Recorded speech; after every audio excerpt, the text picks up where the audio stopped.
जय श्री श्याम साथियों, कैसे हैं आप सब। स्वागत है आपका एक बार फिर आपके अपने YouTube channel Shri Shyam classes में।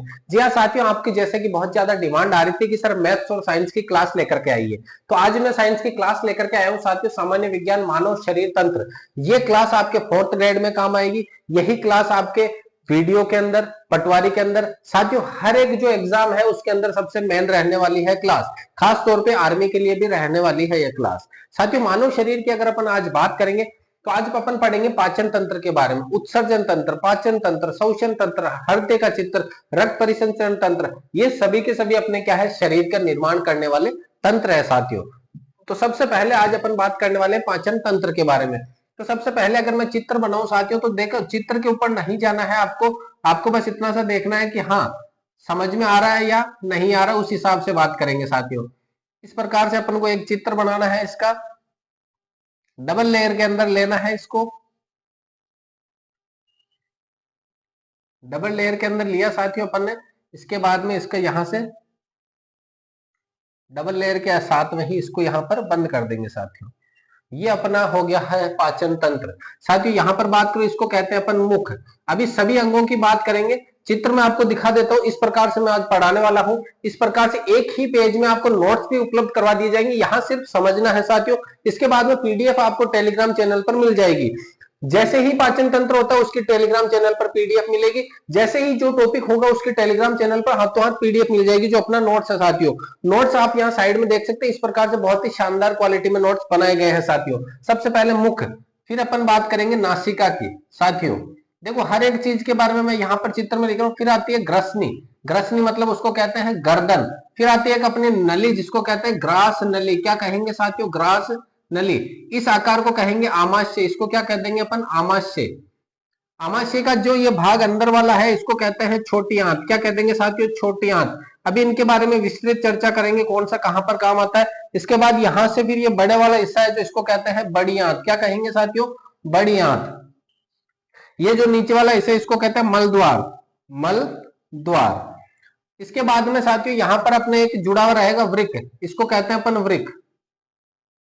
यहां थोड़ा सा इस प्रकार से रहेगा वृक्क, जो थोड़ा सा हल्का से इस तरफ भी आया हुआ रहेगा इसके, तो इसको कहते हैं अपन वृक्क यानी यकृत। क्या सॉरी, यकृत कहेंगे, वृक्क नहीं, यकृत कहेंगे, लीवर।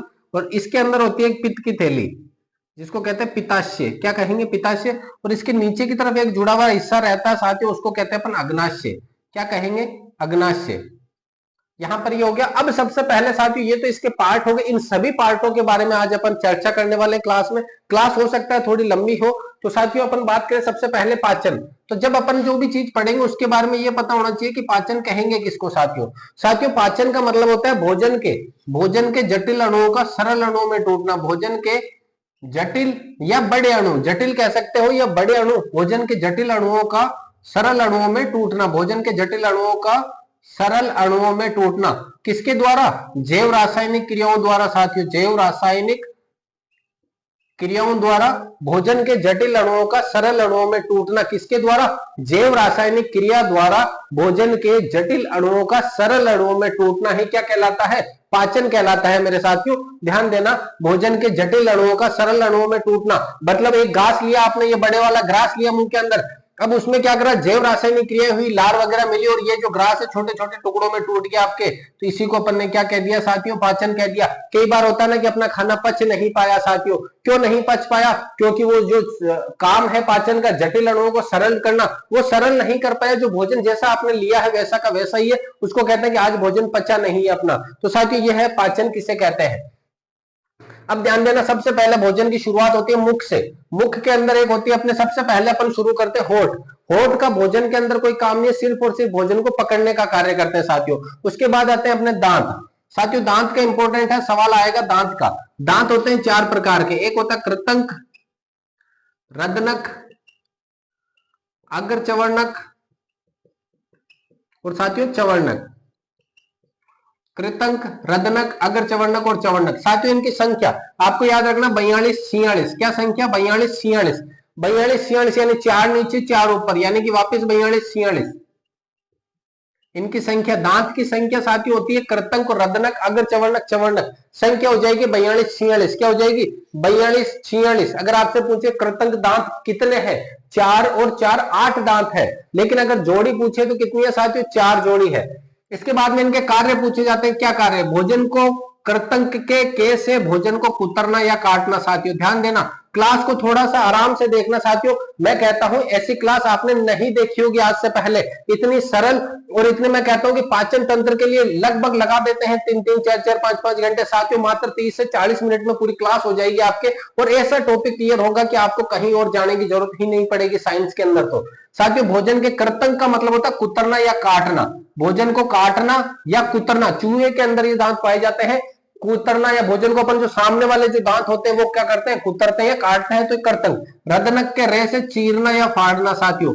रदनक का रे क्या करता है, चीरना या फाड़ना। उसके बाद में अग्र चवर्णक, अग्र चवर्णक क्या करता है साथियों, चबाने का काम करता है, भोजन को चबाना, भोजन को चबाने का काम कौन करता है, अग्र चवर्णक। चवर्णक भी क्या करेगा, भोजन को चबाने का काम करेगा। साथियों दोनों के दोनों भोजन को चबाने का काम करते हैं। कर्तंक संख्या कितनी, 8 है, रदनक की 4 है, अगर चवर्णक 8 है, चवर्णक की कितनी है, 12 है। साथियों तो ये मुख का हो गया। मुख के अंदर अपने जीवा भी होती है, जीवा, जीवा किसके साथियों, किसके द्वारा, जीवा फ्रेंगुलम, फ्रेनुअलम के द्वारा जुड़ी हुई होती है। और अगर आपने जैसे ही ग्रास मुंह के अंदर लिया तब उस ग्रास को क्या बोलेंगे अपन साथियों, उस ग्रास को अपन क्या बोलते हैं, जैसे ही अपन ने भोजन लिया मुख के अंदर उसको कहा जाता है बोलस। उसको क्या कहेंगे, मुख से बोलते हैं तो भोजन को क्या कहेंगे साथियों, बोलस कहेंगे। ध्यान देना, अगर मुख के अंदर उपस्थित भोजन को क्या कहा जाता है, सवाल पूछे तो मुख के अंदर उपस्थित भोजन को क्या कहेंगे, बोलस कहेंगे। और वही भोजन अगर आपके आमाशय के अंदर है तो उसको कहते हैं कायम कहते हैं। साथियों वही भोजन जब आमाशय में आ जाता है तो आमाशय में उपस्थित भोजन को क्या कहेंगे, कायम कहते हैं। साथियों ये ध्यान देना, यहाँ पर नासिका का अपने पाचन तंत्र में कोई काम नहीं है, नाक पाचन तंत्र में कुछ भी रोल नहीं करता है। साथियों ग्रसनी, ग्रसनी भोजन को आगे की तरफ, ये जो गर्दन है ये भोजन को आगे की तरफ ले जाने का कार्य करती है, इसके अलावा कोई कार्य नहीं है। यहां पर अब 2 नलियां जुड़ी हुई है, भोजन की नली और एक श्वास नली यहां पर जुड़ी हुई है। साथियों यहां पर ग्रास नली कहते हैं इसको, ग्रास नली यानी ग्रास यानी भोजन का जो टुकड़ा ले जाने वाली नली है। यहां पर ध्यान देना साथियों, यहां पर एक कहते हैं एपिग्लोटिक्स बोलते हैं इसको, एपिग्लोटिक्स, और अगर हिंदी में पढ़ा हो तो घाटी ढक्कन बोलते हैं, घाटी ढक्कन। इस प्रकार से रहेगा साथियों, ये जैसे कि 2 नलियां हैं आपके पास में, ये 2 नलियां हैं, इनके मुख यहीं पर है। एक ये छोटी वाली नली मान लो श्वास नली है, और ये आपके है आपके ग्रास नली। यहां पर एक ढक्कन रहेगा इस प्रकार से, ढक्कन रह जाएगा इस प्रकार से। ये ढक्कन क्या करेगा, जब आप खाना खाओगे तो ये ग्रास नली को खोलेगा श्वास नली के ऊपर। ये प्रक्रिया लगातार चलती रहती है, एक बार इसके ऊपर, एक बार इसके ऊपर, एक बार इसके ऊपर, इसके ऊपर कंटिन्यू। लेकिन अगर आपने जल्दबाजी करी खाना खाने में, इसका ढक्कन ऊपर नीचे होने की क्षमता जो है निश्चित है, लेकिन आपने जल्दबाजी करी, खाना फटाफट खाने की कोशिश करी, तो वो खाना कई बार श्वास नली में चला जाता है, जिसकी वजह से हमें क्या आती है, अस्नुन वगैरह आती है। फिर अपन पानी पीते हैं तो वो खाना वापस निकलेगा और किस में जाएगा, आपके ग्रास नली में जाता है। साथियों यहां पर दोनों नलियां जुड़ी हुई है, जिसको कहते हैं ग्रास नली और श्वास नली। इसके ऊपर एक ढक्कन होता है जिसको कहते हैं एपिग्लोटिक्स। ये क्या काम करता है, आपके भोजन को भोजन की नली में, श्वास को श्वास की नली में ले जाने का कार्य करता है। साथियों इसके बाद में भोजन पहुंचता है आपके अमाशय में। अमाशय का आकार कैसा होता है साथियों, जे आकार का होता है। अमाशय का आकार कैसा हो जाएगा साथियों, जे आकार का होगा। इसमें कितने लीटर रक्त रह सकता, सॉरी भोजन कितने लीटर रह सकता है, इसमें 1 से 3 लीटर तक भोजन रह सकता है साथियों इसमें, अमाशय में। फिर यहां सबसे इंपॉर्टेंट सवाल, अमाशय में से कौन सा अम्ल स्त्रावित होता है, अमाशय में से HCl हाइड्रोक्लोरिक अम्ल कहते हैं इसको। क्या कहते हैं, हाइड्रोक्लोरिक अम्ल, हाइड्रोक्लोरिक अम्ल एसिड। इसके अलावा और क्या कहते हैं इसको, जठर रस भी कहते हैं साथियों। क्या कहते हैं, जठर रस, हाइड्रोक्लोरिक अम्ल HCl जठर रस, ये अमाशय निकालता है। और ये जब अपन भोजन कई बार होता है शादी ब्याह के अंदर, पार्टी वगैरह में अपन क्या करते हैं, भोजन ज्यादा ले लेते हैं। उस भोजन ज्यादा लेने की वजह से साथियों कई बार क्या हो जाता है, भोजन जैसे ज्यादा लिया एसिडिटी होने लग जाती है, अपन को खट्टी डकार आती है। उस खट्टी डकार का कारण है ये HCl की मात्रा ज्यादा हो गई है भोजन के अंदर। फिर आप क्या करते हो, इनो लेते हो, इनो यानी कि क्षार। उस इनो के अंदर होता है आपके मैग्नीशियम हाइड्रोक्साइड MgOH2, जिसको कहते हैं मिल्क ऑफ मैग्नीशिया। अब आप अगर अपन आगे बात करेंगे जिसमें अम्ल क्षार जब पढ़ेंगे कि अम्ल की क्रिया अगर अपन क्षार से करवाते हैं, अम्ल की क्रिया जब भी क्षार से करवाते हैं, अम्ल और क्षार एक दूसरे के गुण खत्म कर देते हैं और क्या कर देते हैं, ये जो HCl बार बार आ रहा था खट्टी डकार वगैरह, जैसे ही आपने इनो लिया उसके अंदर मिल्क ऑफ मैग्नीशिया है, वो इससे मिला, तो ये अभिक्रिया बहुत तेज गति से होती है। इसीलिए एड जो आता है इनो का, उसमें कहते हैं काम शुरू सिर्फ 6 सेकंड में, क्योंकि जैसे ही इनो पेट के अंदर गया, इसने हाथों हाथ अम्ल का जो रोल था उसको खत्म करा, खुद भी खत्म हुआ, खुद शहीद हो गया, लेकिन उसने अम्ल का रोल क्या कर दिया, खत्म कर दिया साथियों। तो ये क्या थी, अम्ल और क्षार के अंदर, अमाशय के अंदर अपनी प्रक्रिया थी साथियों। इसके बाद में अमाशय में उपस्थित भोजन को अपन क्या कहेंगे, कायम कहेंगे। अमाशय के बाद में भोजन जाता है साथियों, इसके बाद में यहां से भोजन जाएगा आपके छोटी आंत के द्वारा। यह इस प्रकार से भोजन चलता है आगे की तरफ। अब छोटी आंत, नाम भले ही इसका छोटा है साथियों, नाम छोटा है इसका, लेकिन अपने शरीर की यह सबसे बड़ी नली है, सबसे बड़ी नली है, लपेटे ली हुई नली है। लगभग कहते हैं, कई किताबों में इसकी नली की लंबाई 25 फीट है, कईयों में 30 फीट है साथियों, अपने अपने हिसाब से है। नली की लंबाई कोई नहीं पूछता है, इसका कार्य क्या है यह पूछा जाता है। इसको कहते हैं साथियों अग्र शुद्रांत भी कहते हैं, अग्र शुद्रांत। इसके 3 अलग अलग नाम है, अग्र शुद्रांत, ग्रहणी और शुद्रांत, 3 नामों से बनी है। ग्रहणी, अग्र शुद्रांत और शुद्रांत, 3 नामों से मिलकर ये बनी हुई है साथियों। मतलब इसके जो 3 रोल है अलग अलग, ग्रहणी, अग्र शुद्रांत और शुद्रांत।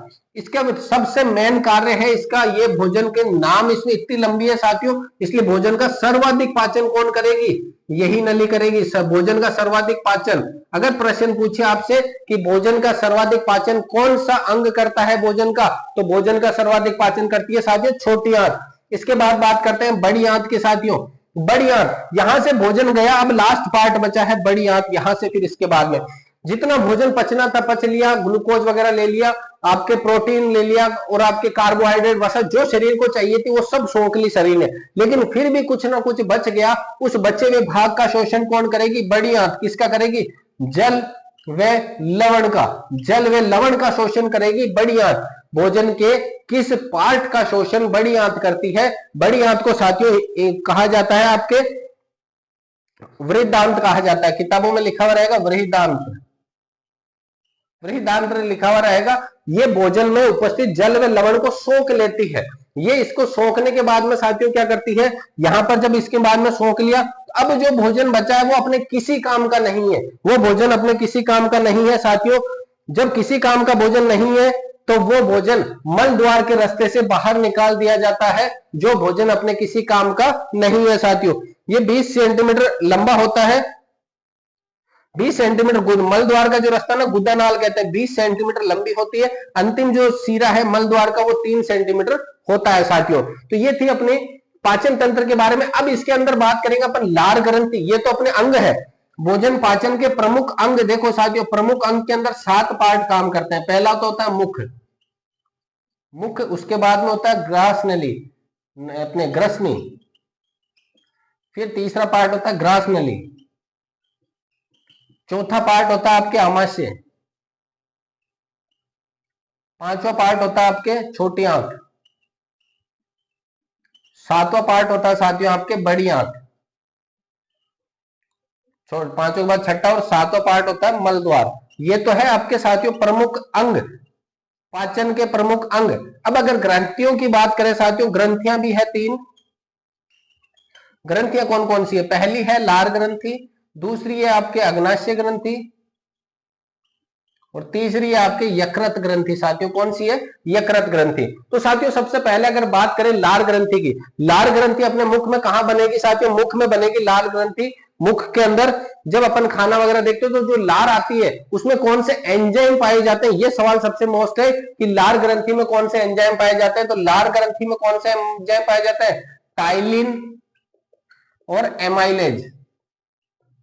साथियों 2 प्रकार के एंजाइम पाए जाते हैं लार ग्रंथि में, टाइलिन और एमाइलेज नामक एंजाइम पाए जाते हैं। एंजाइम कौन से होते हैं, जो अपने भोजन को लुब्धिनुमा बना देंगे और भोजन को आगे की तरफ ले जाने का कार्य करेंगे साथियों।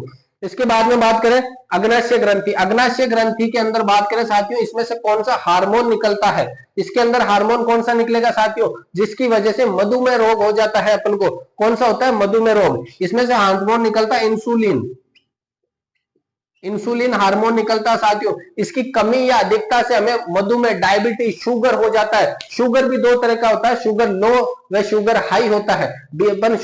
शुगर लो और हाई के अंदर अगर मतलब मान के चलो शुगर लो है, शुगर लो है तो मीठा मीठा खाने के लिए कहा जाता है, शुगर हाई है तो मीठा खाने के लिए मना किया जाता है साथियों। तो लार ग्रंथि हो गई, अग्नाशय ग्रंथि हो गई, तीसरी ग्रंथि यकृत।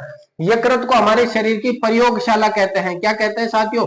प्रयोगशाला कहते हैं। हमारे शरीर की क्या कहेंगे इसको? प्रयोगशाला कहा जाता है, क्योंकि जितने प्रयोग होने हैं अपने शरीर में यहीं पर आकर होते हैं, जितने प्रयोग होंगे यहीं पर आकर होंगे, इसलिए शरीर की प्रयोगशाला किसको कहा जाता है साथियों? यकृत को कहा जाता है। यकृत के अंदर एक पित्त की थैली होगी जिसको क्या करेगी? पित्ताशय कहते हैं। ये पीत लवणों का स्त्रावन करती है, पीत लवणों का स्त्रावन करती है साथियों। इसके बाद मैं देखता हूं कौन कौन से आते हैं। दांत द्विबारदंती पाए जाते हैं। दांत कौन से होते हैं साथियों? द्विबारदंती, यानी दो बार आते हैं। एक तो कहते हैं ना अपन दूध के दांत होते हैं, छोटे बच्चों में टूट के वापस आते हैं। अब देखो, एपिग्लोटिक्स भोजन को श्वास नली में जाने से रोकना, लार ग्रंथि, टायलिन और एमाइलेज। अमाशय में दो हार्मोन पाए जाते हैं, पेप्सिन और रेनिन। पेप्सिन, पेप्सिन व रेनिन। रेनिन हार्मोन क्या करता है? दूध की मात्रा को पचाने का कार्य करता है। छोटे बच्चों में यह हार्मोन ज्यादा पाया जाता है, जैसे जैसे बड़े होते हैं ये हार्मोन कम होता जाता है, जिसकी वजह से हमें दूध में रुचि कम हो जाती है साथियों। कईयों में यह हार्मोन कम नहीं होता है, तो उनको लगातार चाहे किसी भी उम्र में दूध पिलाओ, पी सकते हैं साथियों। अमाशय के अंदर हो गया, अग्नाशय में ट्रिप्सिन, एमिलेज और लाइपेज, लाइपेज वगैरह अग्नाशय में पाए जाते हैं साथियों। इसके अलावा अगर कोई है तो मैं देख लेता हूं एक बार, शायद इसके बाहर कोई भी सवाल नहीं है। आहार नाल किसे कहते हैं? सबसे मोस्ट आहार नाल किसे कहते हैं साथियों? आहार नाल मुख से लेकर के मल द्वार तक, मुख से लेकर के आपने मुख से शुरू करी, एक लंबी नली जुड़ी हुई है पूरी की पूरी, मल द्वार तक, उस पूरी नली को कहते हैं अपन आहार नाल कहते हैं। ये लगभग 8 से 10 मीटर की होती है साथियों। कितने मीटर की? लगभग 8 से 10 मीटर की होती है साथियों। तो साथियों ये अपने पाचन तंत्र का था, एक बार फटाफट रिवीजन कर लीजिएगा। सबसे पहले मुख में उपस्थित भोजन को अपन क्या कहते हैं? बोलस कहते हैं। दांत 4 प्रकार के होते हैं, कृतंक, रदनक, अगर चवर्णक, चवर्णक। कृतंक यानी कैसे कुतरना या काटना, रदनक का रय से चीरना या फाड़ना, अगर चवर्णक, चवर्णक यानी चबाना चबाना। संख्या की बात करें 42 46 होते हैं। दांत कितनी बार आते हैं? 2 बार आते हैं। द्विबारदंती अवस्था पाई जाती है। नासिका का कोई रोल नहीं है। जीवा के अंदर फ्रेनुलम से जो जीभ जुड़ी है, जीवा फ्रेनुलम से जुड़ी है। इसके बाद बात करें ग्रसनी का कोई काम नहीं। ग्रास नली और श्वास नली के बीच में एक ढक्कन होता है जिसको एपिग्लोटिक्स कहते हैं। ये हमारे भोजन को भोजन नली में, श्वास को श्वास नली में ले जाने का कार्य करता है। अमाशय का आकार कैसा होता है? जे आकार का होता है। इसमें कौन सा अम्ल निकलता है? HCl अम्ल निकलता है। अमाशय के अंदर उपस्थित भोजन को कहा जाता है कायम कहा जाता है। कितने लीटर रहता है? 1 से 3 लीटर रहता है। उसके बाद छोटी आंत, छोटी आंत क्या करती है? भोजन का सर्वाधिक पाचन करती है। नाम छोटा है लेकिन है सबसे बड़ी अंग। इसके बात करें तो छोटी आंत सर्वाधिक पाचन करता है। ग्रहणी अगर शुद्रांत, शुद्रांत होती है। फिर उसके बाद में बड़ी आंत, जो भोजन बच गया उसके अंदर उपस्थित जल और लवण को पाचन करने का कार्य कौन करेगी? बड़ी आंत। इसको कहते हैं वृद्धांत्र कहते हैं। ये तो मलद्वार, मलद्वार के रास्ते से जो भोजन काम करे उसको बाहर निकाल दिया जाता है। ये प्रमुख अंग हो गए आपके मुख, ग्रसनी, ग्रास नली, अमाशय, छोटी आंत, बड़ी आंत। लेकिन मलद्वार अगर बात करें, 3 ग्रह आपके ग्रंथियां हैं, लार ग्रंथि, अग्नाशय ग्रंथि और यकृत ग्रंथि। लार ग्रंथि में 2 एमाइलेज आपके हार्मोन पाए जाते हैं, टाइलिन में एमाइलेज पाए जाते हैं। अग्नाशय ग्रंथि में कौन सा हार्मोन निकलता है? इंसुलिन। इसकी कमी अधिकता से कौन सा रोग होता है? डायबिटीज या मधुमेह रोग होता है साथियों। यकृत हमारे शरीर की प्रयोगशाला कहते हैं। जितने प्रयोग होने हैं वो यहीं पर आकर के होंगे। यकृत के अंदर एक और थैली पाई जाती है जिसको पित्ताशय या पित्त की थैली कहते हैं। इसके अंदर उपस्थित लवण क्या करते हैं? पीत लवण का स्त्रावन करते हैं साथियों। साथियों गुर्दे वगैरह की जो अपनी पथरियां वगैरह होती है, किडनी वगैरह, जहां कहीं भी पथरी हो, ऑपरेशन वगैरह से हो सकती है अपने लेजर। लेकिन यहाँ पर पित्ताशय की अगर पित्त की थैली में पथरी है तो वो पित्त की थैली पूरी ही बाहर निकलती है ऑपरेशन से। उसके अंदर से पथरी टूट वगैरह के बाहर नहीं आ सकती। एक साइंटिफिक फैक्ट बताया मैंने साथियों। इसके बाद बात करें साथियों, ये अपना पाचन तंत्र का स्क्रीनशॉट ले सकते हैं, वरना आप सीधा टेलीग्राम चैनल पे जाइएगा, वहां पर इसकी पूरी पीडीएफ मिल जाएगी आपको साथियों। पूरी की पूरी पाचन तंत्र की पीडीएफ मिल जाएगी, उपलब्ध हो जाएगी साथियों। तो साथियों आज की क्लास अगर कैसी लगी है, आपको ये क्लास कंटिन्यू चाहिए कि सर हमें इसी प्रकार के साइंस कंटिन्यू पढ़ाइए, तो साथियों प्यारा सा कमेंट कीजिएगा हाँ या ना में क्लास किस प्रकार की लगी है। अगर आपका कमेंट आते हैं ज्यादा से ज्यादा तो ही क्लास को कंटिन्यू रखा जाएगा साथियों। अगर कमेंट नहीं आते हैं, लाइक नहीं आते हैं, अगर व्यू आए ना आए, जैसे अगर मान के चलो 200 ने मेरा वीडियो देखा है, 200 में से अगर मान के चलो 50 लाइक आते हैं, तो साथियों मेरा भी मनोबल करता है कि हाँ इन 200 में से 50 को अच्छी लगी है क्लास। चाहे 100 व्यू आ रहे, 100 में से अगर मान के चलो 30 लाइक आते हैं, तो मुझे लगेगा कि हाँ 100 में से ये 30 जने हैं जो मेरा वीडियो लाइक कर रहे हैं। तो साथियों जब लाइक मिलता है ना तो एक मोटिवेशन आता है, व्यू चाहे आए चाहे ना आए, लेकिन जो लाइक करेंगे साथियों उन्हीं के लिए कंटिन्यू रहेगी क्लास। अगर आपको लगेगा कि हाँ क्लास में दम है साथियों, तो क्लास को लाइक कीजिएगा, दोस्तों के साथ शेयर कीजिएगा इस चैनल को। मिलते हैं अगली क्लास में, तब तक के लिए साथियों जय हिंद, वंदे मातरम।